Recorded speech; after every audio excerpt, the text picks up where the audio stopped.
And we decided our son was going to learn to read over the summer. It was like... initially during the school year, we started having him learn his letters, which... I remember sitting down and pointing with a book on my lap, pointing out the letters with a newspaper or a book. Right. What letter is this? What letter is this? Right. What sound does this make? All that. Yeah. It took a little effort on our part. Right. And it turns out, parents, you do have to work with your children. Right. Some pick up things very quickly in school, and some need, and it's not a question of intelligence, it's personality more. They do better one-on-one.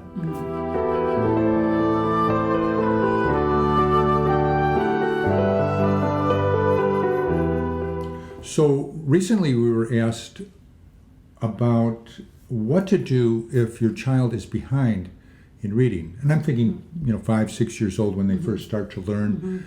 And then you, as a parent, discover, wait a minute. Whoa, wait. This is what happened to us. Right. Well, let me first go backtrack, because when I hear a child is behind in reading, that creates in me a sense of urgency. Why is that? That something needs to be done. Because when I was in first grade, that's when I was in school, that's when we were learning how to read. And a very distinctive memory of mine, the first grade classroom, we had a little reading section where they had chairs set up, so we would go and sit in our chairs, the class, and this is like the reading area.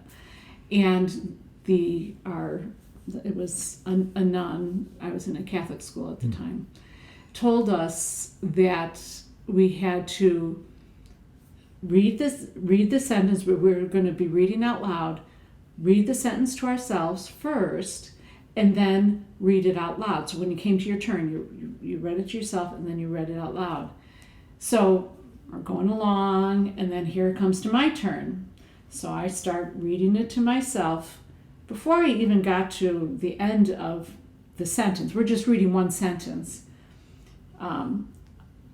the teacher started not yelling at me, I felt like it was correcting me, telling me, chastising me that I didn't know where I was at, that I wasn't paying attention, and she made me get up and write the story out 10 times. The sentence out? Probably. I don't know if the sentence or the whole story, I don't remember. It was so traumatic. I didn't say a word, I'm thinking, I'm just doing what you told me to do. Right. And anyway, I got in trouble for doing what I was told to do. Very traumatic. Reading was always a stress for me after that point. In your whole life, huh? Well, up to a certain point. Up to a certain point. But through grade school, now, I know I'm very smart, but I was in the slowest reading group. I was always, standardized tests I struggled with because I could not get through the passage. Now, anything I could get through, I would get them all right, but I couldn't get through it. So reading affects you all... Through your life. Through your schooling, for sure. Yes. So you had a traumatic experience, which set you back. Which set me back, and it wasn't until as an adult, like college age, that I started to master reading. Should be done way, way sooner than that. So you don't want to have your child... I did not want to have any of my children go through what I... So we have 7 children. Our first was born in 1989. Or was it 80? Yeah, 89. And he went to kindergarten. He's the first to go to kindergarten. And when... In a public school. In a public school, in a good district. And when he I was about halfway through kindergarten. Was it in the spring semester?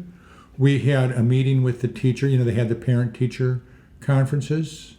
We discovered that he was... The teacher tells us he's behind in reading. Now, of course, both of us, our reaction was like, wait a minute, this is kindergarten, behind in reading. Let me put it in perspective here. I went to kindergarten starting in 1957. All right? I'm old. 57 and 58. Catholic school, Sister Mary Sylvester or something. Anyway, it was In kindergarten, what we did was we played with the toys. Mm-hmm. We had coloring time. We had nap time. Mm-hmm. We sang songs, listened to, and it was a half day. It was mornings in the fall semester and afternoons in the spring semester. And it was a playtime, and it was I'm sure we learned some basic things, but we did not learn alphabet or reading. Mm-hmm. And same with me. So when our firstborn, I guess I was behind the times, went to kindergarten, I thought that's what he was going to be doing. So I wasn't thinking reading. Turns out these days, children show up to kindergarten already reading. A lot of them. Parents really get it. Knowing their alphabet. Knowing their alphabet, reading basically, or even reading sentences, quite well.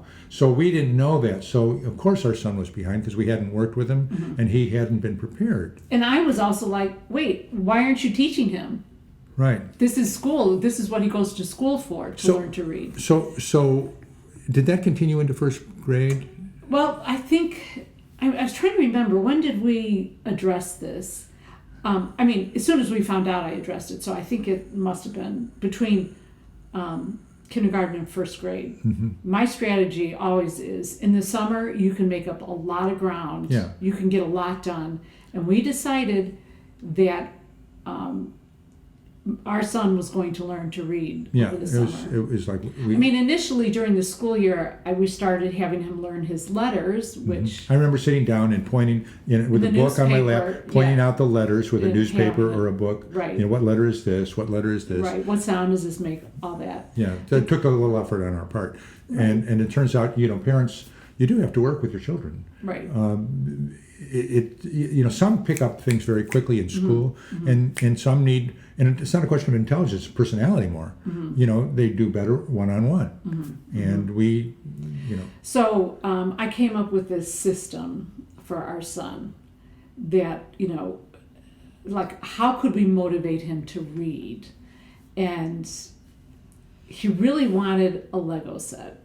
He was motivated by money. I don't know how a kindergartner can be motivated by money. He turned 6, so how's a 6-year-old motivated by money? Yeah, but anyway, he was. So we decided that we would pay him, because I'm like desperate, I want him to learn to read. We would pay him 5 cents for every book he read. Of course, we had a lot of children's books, little books, the children's books. And then, but we really want to promote reading the Bible or Bible stories. We had little Bible children's books. Bible stories. So he would get, if it was a Bible story, he would get 10 cents for each book that he read. So I suppose, 30 years ago that inflation has taken hold, and maybe that's not very motivating now, but maybe. Well, who knows? But we also, so he didn't get the money right away. I made a chart, and I think 25, it was just on a piece of, lined paper, 25 lines per paper. So he had to read, if he read, or was it 20? After he read 20 books, so we filled up a page, if he got to the bottom of the page, he got a 25-cent bonus. Right. Now, we didn't assume he was reading. He would have to read to us. Right, because I knew he couldn't read. Right. So we started out the program in the summer with him reading to us. It took some time on our part, and he was motivated, and he did it. By the time, I'd say halfway through the summer, he was becoming more... He could read. He could read on his own, right. And we could trust him to read the book. Well, we didn't just trust him. Well, checked. He read the book on his own, and then we quizzed him on what it was about. Right. Just to make sure that he was actually reading. He was totally tied into the system, so much per book, and you finish a column, there's a 25-cent bonus. And at the end of the summer, he had read, I don't know, he had earned like $15. $15.50, something like that. And we went to the store, and he picked out a Lego set, which he had not been permitted to have because they were smaller pieces, and he had little sisters, and we didn't want little pieces around. But we broke with that, and we allowed him to get a Lego set, which he was absolutely thrilled to get. Right. And then he goes back to school. So this is just during the summer. We're working with him all summer. He goes back to school, and he was in the normal reading. They always retest, see where they're at, and lo and behold, he had caught up. He's totally caught up with his peers. And then, And then after first grade, he went up to third grade level or fourth grade level. so after going into second grade, he was above his peers. Yes. Because we tried to continue this whole thing with reading Right. and encouraging. And I might reading. say something here. We modeled reading. We read a lot. So when your Yeah. children see you reading, okay, there's a connect there. Oh, mom and dad are reading. Maybe this is interesting. You also read to us as a family Yes. books. Yeah, which- when the kids were little, I mean I classic found books. really interesting. Classic books. We'd pick up historical fiction books at the library, or classic books like Little Women, or the Little Princess. These Anne of Green Gables. Reading out loud to the children instead of watching a video Right. or a TV. It was fascinating, and I remember it was bedtime, and people would say, can "Could you we- read one more chapter?" And I'm like, "Okay." One time your mom was over, she was visiting, and she was the same thing. Oh, can we read another chapter? The woman in her 80s, like, "Would you read another chapter?" So it just develops a love for reading. Right. I have to say, our son all of our children are great readers. Right. Read way more than I didn't read that much when I was growing up. They've read so much, and then our son has gone on to, learn to read in Greek, learn to read in Hebrew, reads the Bible in Greek and Hebrew. So How they start off really affects the rest of their life. So yes. So it's not a question of failure. It's just a question of, okay, we need as parents to put some time into it with the children. Don't spend time on TV or on your phone. Or Spend video games or whatever. Games. As a matter of fact, video games, the visual type of things won't help them in their reading. Actual books are good. All right. Yeah. And that's what we would recommend. And Go to the library, get books. There's You some- always help them pick out books at the library. I always felt like I'm deficient in finding good books. because of your background. But. Yeah, because of my background.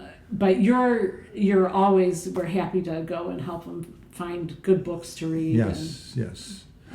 Yeah, so there's some really interesting stories, and once people get the children get their mind around the story, they want to read. They really do. Yeah, it's And, very interesting. It's a whole nother world. It is another world. Yeah. So every child is different, but that's one technique we use, just so you know. And if you find your child's behind, don't just accept it. Do something. Yes. Parents are the children's advocate. Yeah. We're the ones who Right. can help them. Right. Okay. But you can do it. You can do it. You can change the course of their life.